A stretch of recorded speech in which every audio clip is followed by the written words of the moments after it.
વિદ્યાર્થી મિત્રો ધોરણ 9 માં આપણે ગણિત વિષયની અંદર નવું ચેપ્ટર છે, ચેપ્ટર નંબર 7, જે ત્રિકોણ આધારિત છે.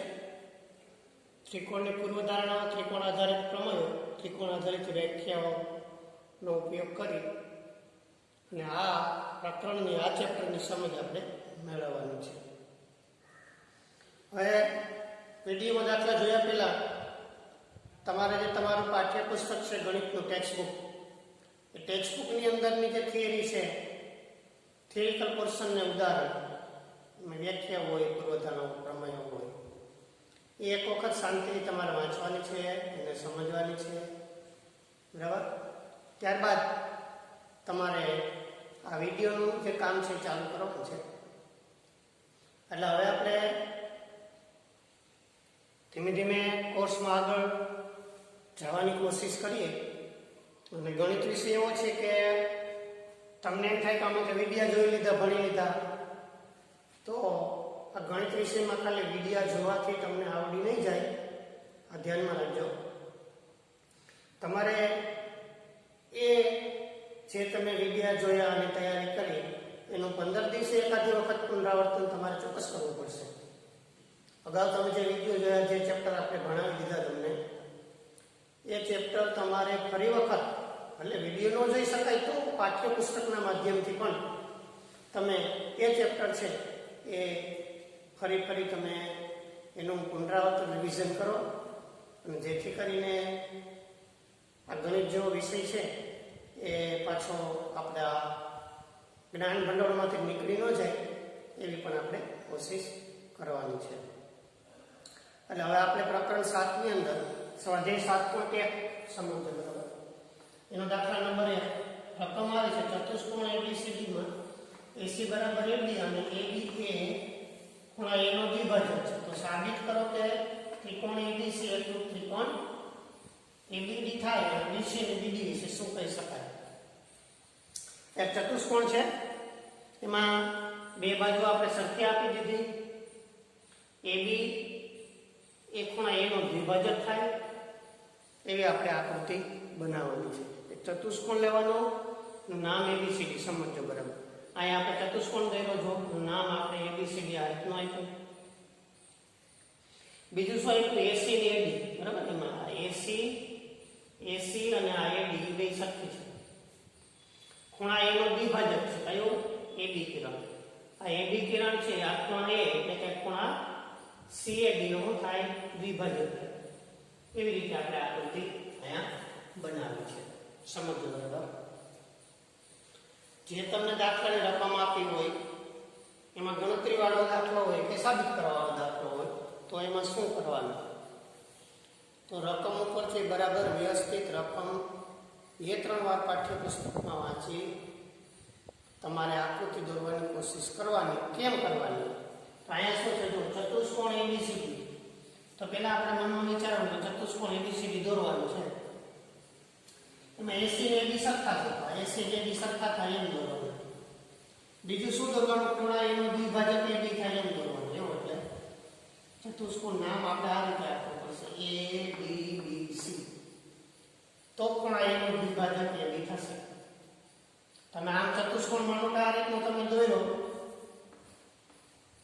અને આમ ABCD નામ આપી દીધા હોય, તો AD ખૂણા A નો દ્વિભાજક થાય નહીં. સમજાઈ ગયું? આ ખૂણા A નો દ્વિભાજક AD કરવાનો છે, એટલે AD સામે 2 આવવું જોઈએ, એની સામે 2 આવવું જોઈએ. પછી આમ કરી નાખો તો, અને AC ને AD ના AD બે સરખા હતા. એટલે એમ તમને આ ખબર જ ન પડતી હોય તો તમે આ રીતે ચતુષ્કોણ દોરી નાખો, ABCD નામ આપી દો. એટલે તમારે એમાં AD અને AC ને AD સરખા થાય એના માટે AC ને AD દો. બરાબર. કયો? AC તો વિકર્ણ થાય એટલે C નો હાલે. બીજો સીધા C ને બદલવો પડે. C ને બદલવો તો કેમ બદલી હવે સમજો. બરાબર. આપણે અહીં કીધું છે, શું કીધું? AB ખૂણા A નો દ્વિભાજક. આ A નો દ્વિભાજક આમ થાય, અહીંયા આપણે B હોવું જોઈએ, અહીં C કરી આકૃતિ. આ AD ને AC સરખા બતાવી દેવાના.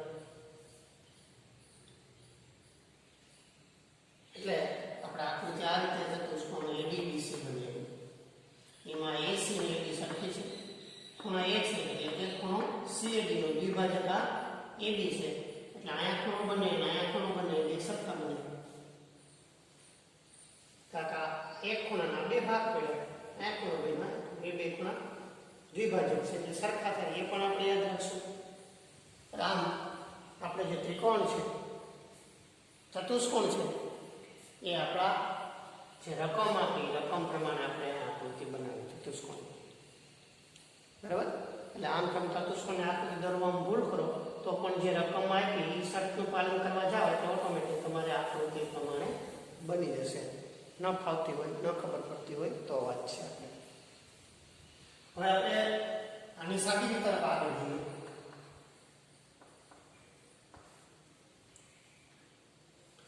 હવે ત્રિકોણ એબીસી અને ત્રિકોણ એબીડી બે ત્રિકોણ બન્યા. હવે ત્રિકોણ બને એબીસી, આ ઉપરનો ત્રિકોણ એબીડી, બરાબર? એબીડી એટલે આ નીચેનો ત્રિકોણ, આ બે ત્રિકોણ. એવું તમને અહીં દોર દવા લખતી જાઉં.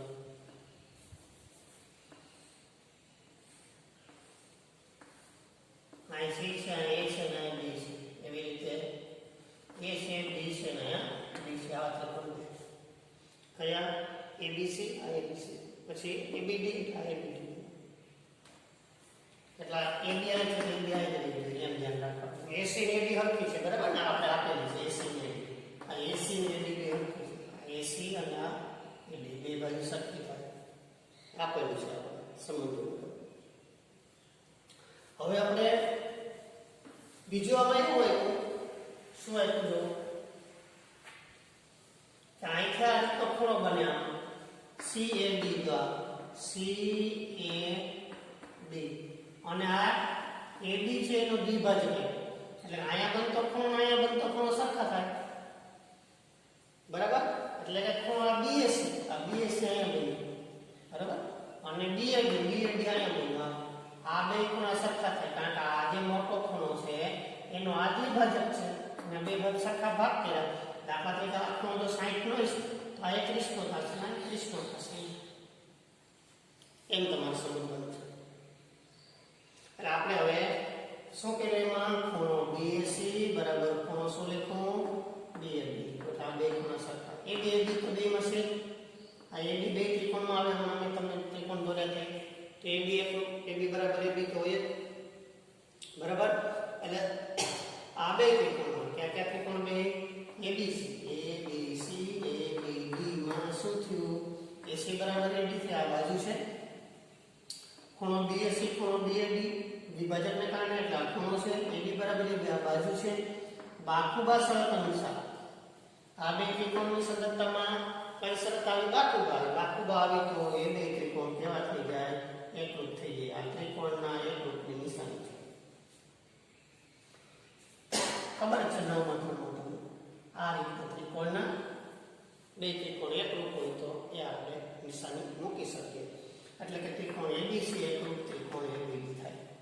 કોને આધારે કર્યું આપણે? બાકુબા બે બાજુ આવે આ બે ત્રિકોણનો અનુરૂપ બે બાજુ આવે અંતર્ગત ખૂણો આવ્યો એટલે બાકુબા શરત થાય. બાકુબા શરત એટલે શું સમજો બરાબર? કોઈ પણ બે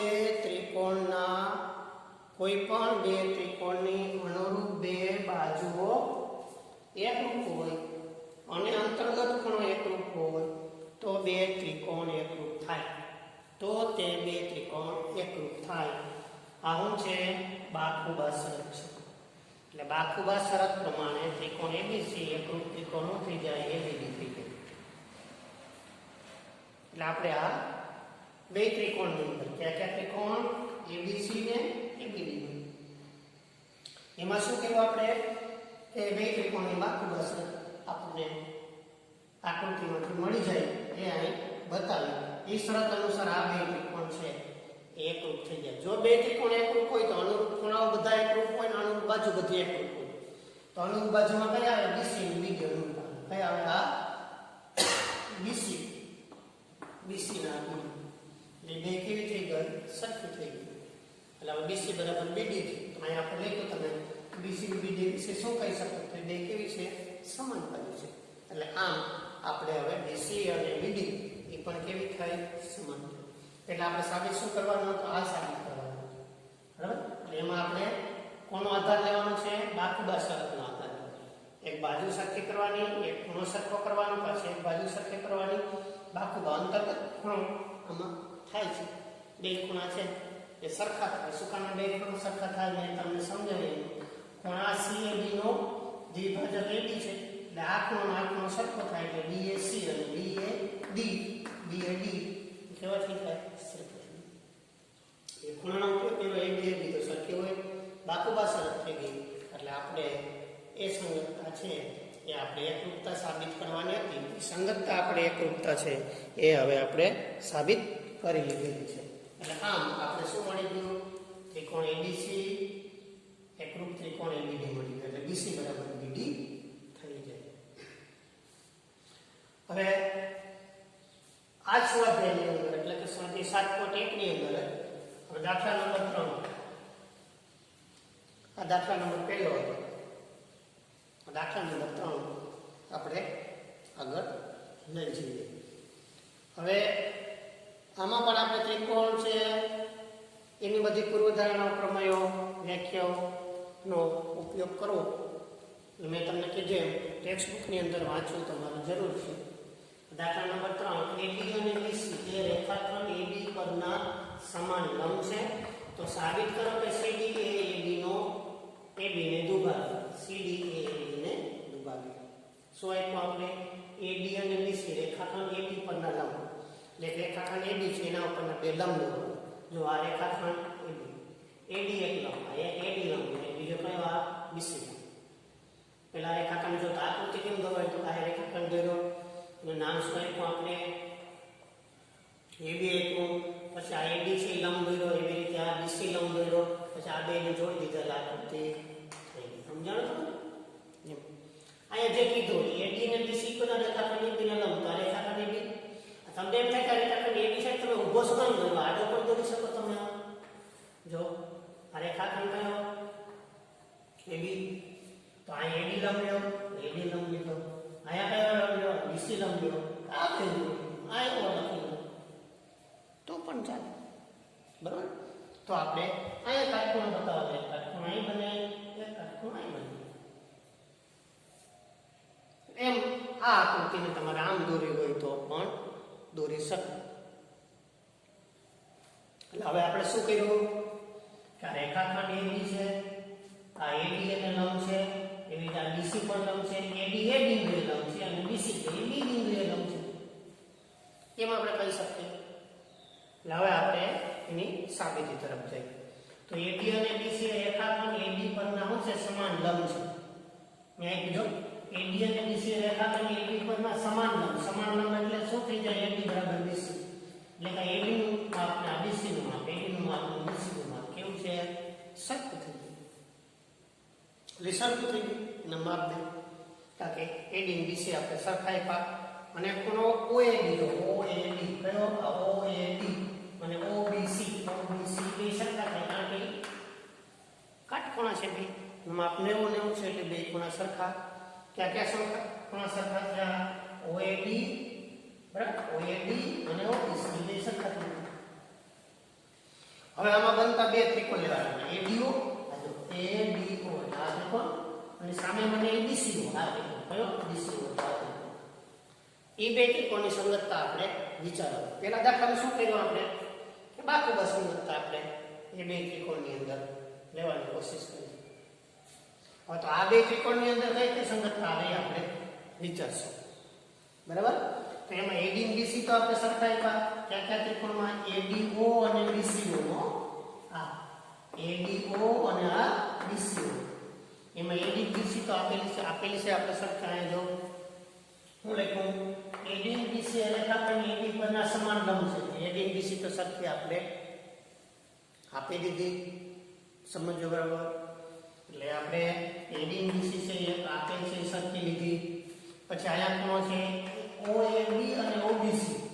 OAB અને OBC તો કાટખૂણા છે એટલે બે સરખા આપણે બતાવી દીધા. એ સરખા છે. સમજો બરાબર? પછી ખૂણો AOD અને BOC. હવે અહીં તમને હું બતાવું. AOD લાઈન બને, BOC લાઈન બને. બે રેખાઓ છેદતી હોય તો સામસામે ખૂણા બને અભિકોણ કહેવાય. અને અભિકોણો છે એ કેવા હોય? એકરૂપ હોય, સરખા હોય. સમજણ બરાબર? એટલે આપણે ક્યાં ક્યાં બે ત્રિકોણ લીધા હતા? ABO અને BCO લીધા. એમાં શું થયું? AB બરાબર BC કેમ કે લીધી રકમ માટે આપેલી છે. પછી OAB અને OBC, આ જો OAB OBC બે કાટખૂણા છે એ એકરૂપ થાય. પછી AOD આ OAB છે, આ AOD છે, સમજો. હવે AOD એટલે અહીં ખૂણો બને, BOC એટલે સામસામે બને, બે રેખાઓ છેદે તો એ અભિકોણ કહેવાય. અને બે રેખાઓ છેદતી બે રેખાઓ સામસામે અભિકોણ બને કેવા હોય? સરખા હોય. બતાવી દીધું આપણે. આમ આપણે અત્યાર સુધી શું વિચાર્યું? સમજજો બરાબર કે જે બે ત્રિકોણ આપણે આપ્યા એ બે ત્રિકોણની અંદરની જે સંગતતા છે એ સંગતતા આપણે સરખી કરવાની કોશિશ કરી. સમજજો બરાબર. સંગતતા છે એમાં કઈ કઈ બાજુ કઈ કઈ ખૂણા આપણે એ બે ત્રિકોણમાં લઈ શકીએ એને આપણે કોશિશ કરીએ. એટલે કે ADO BCO આ બે ત્રિકોણ AD બરાબર BC કર્યા, OAB અને OBC કાટખૂણા છે એટલે સરખા કર્યા આપણે. પછી AOD અને BOC અભિકોણો છે એટલે સરખા કર્યા. એટલે આ બે ત્રિકોણની અંદર શું થયું? બે ખૂણા સરખા થયા અને એક બાજુ સરખી થઈ. અનુરૂપ બે ત્રિકોણની અનુરૂપ એક બાજુ સરખી છે, અનુરૂપ બે ખૂણા સરખા છે. સમજો આ બે ત્રિકોણની અંદર અનુરૂપ એક બાજુ સરખી, અનુરૂપ બે ખૂણા સરખા થયા તો કઈ સંગતતા આવે? તો ખુખુબા બે ખૂણાની એક બાજુ, ખુખુબા શરત અનુસાર. એટલે કે બે ખૂણાની એક બાજુ હોય તો ત્રિકોણ ABO એકરૂપ ત્રિકોણ BCO થઈ જાય. એટલે હવે આપણે શું નક્કી કર્યું? સમજો બરાબર. શું નક્કી કર્યું? ત્રિકોણ ABO આ ત્રિકોણ. બીજો કયો? BCO એટલે આ બે ત્રિકોણ છે એ કેવા થઈ ગયા? એકરૂપ થઈ ગયા. સમજો આ બે ત્રિકોણ જો એકરૂપ હોય તો એની અનુરૂપ બધી બાજુ એકરૂપ હોય, અનુરૂપ બધા ખૂણા એકરૂપ હોય. તો આપણે શું કરવાનું છે? CD AAB ને દુભાગે એમ આપણે સાબિત કરવાનું. તો શું કરવાનું? કયું? આ CD કોને દુભાગે? AB ને. તો આપણે આ OA નું માપ ને OD નું માપ સરખું થવું જોઈએ. આ બે ત્રિકોણ છે એ એકરૂપ છે તો OD આ OA અને આ OB એ બે કેવા થાય? સરખા થઈ જાય. આ બે ત્રિકોણ એકરૂપ થયા, એ બે ત્રિકોણ એકરૂપ થયા તો આ બાજુ ત્રિકોણની ને આ બાજુ બે કેવી થઈ જાય? સરખી થઈ જાય. એટલે OA બરાબર OB આપણે લખી શકીએ.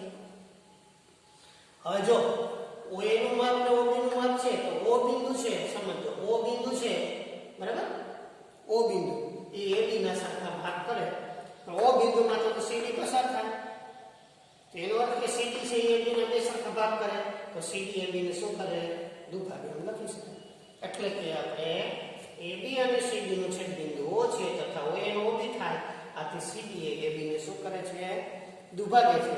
આમ આપણે કહી શકીએ કે CD છે બરાબર. સાબિત શું કરવાનું હતું? કે CD છે એ AB ને શું કરે છે? દુભાગે છે. તો આપણે શું કરવાનું હતું? કે આ CD રેખાખંડ છે AB રેખાખંડને દુભાગે. તો શું કર્યું? આ બે ત્રિકોણની સંગતતા કેવી કરી? આપણે એકરૂપ કરી તો OA નો OB થાય. એટલે કે રેખાખંડ AB ઉપર O બિંદુ એવું છે કે જેથી કરીને OA નું માપ અને OB નું માપ સરખું થાય. પછી CD તો O માંથી પસાર થાય. એટલે એનો અર્થ એવો કે CD O માં છેદે અને OA નો OB થઈ જાય તો CD છે એ AB ને શું કરે છે? દુભાગે છે. એટલે કે રેખાખંડ AB ના બે સરખા ભાગ કરે. સાબિત આપણે શું કરવાનું હતું? કે CD એ AB ને શું કરે? દુભાગે. આપણે સાબિત કરવાનું હતું. એટલે આમ આપણે સાબિત કર્યું. શું સાબિત કર્યું? તો કે CD એ AB ને દુભાગે છે. આમ રેખાખંડ CD છે રેખાખંડ AB ને શું કરે છે? દુભાગે છે. એટલે આપણે જે સાબિત કરવાનું કે સાબિત આપણે આ OA અને OB ના આધારે આપણે કરી શકીએ. એટલે આમાં શેનો ઉપયોગ કર્યો? આપણે આકૃતિ બનાવી, આકૃતિ ઉપરથી બે ત્રિકોણ બન્યા, એ બે ત્રિકોણની સંગતતા કેવી કરી? એકરૂપ કરી. કોના આધારે એકરૂપ કરી? તો કે ખુખુબાના આધારે એકરૂપ કરી. હવે તમને થાય કે પહેલા દાખલામાં તો તમે બાખુબા આધારે આકૃતિ કરી હતી. તમને નહીં પ્રશ્ન થાય તો અહીં બાખુબા આધારે આકૃતિની અંદર બે ત્રિકોણ બને, બે ત્રિકોણમાં શું આપેલું છે આપણે એને આધારે આપણે આગળ જઈ શકીએ. બરાબર? એટલે એ આપણો મુદ્દો હોય, શું આપેલું છે એ સમજવું પડે અને એને આધારે એમાં કઈ સંગતતા એકરૂપતા છે એ આપણે નક્કી કરવું પડે અને એ આપણે સંગતતાનો આધાર લેવો પડે. આમ આપણે સીડી છે એ AB ને દુભાગે છે.